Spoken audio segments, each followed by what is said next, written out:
Wala siyang kinalaman sa gawain ng construction firm ng tatay niya na naging kaakibat ng mga Diskaya a few times yata.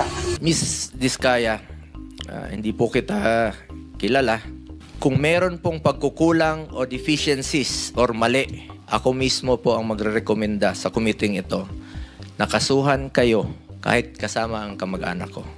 At ulitin ko, for the 9th time, I have nothing to do with the business of my family. Wala po akong kinalaman sa negosyo nila. I have no involvement in its operations.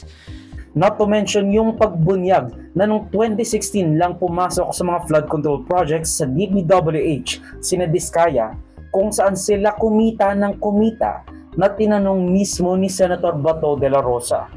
Napahimik tuloy siya. Ma'am, very clear man yun sa video na sinabi mo.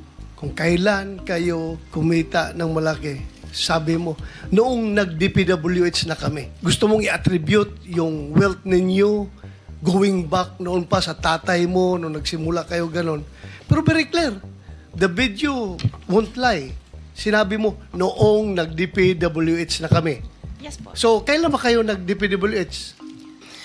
Yung mga flood control projects, kailan kayo nag-engage ng flood control projects sa DPWH? Siguro mga 2016 onwards. Please make sure of your answer. Yes po, 2016 onwards po. 2016 onwards? Yes po.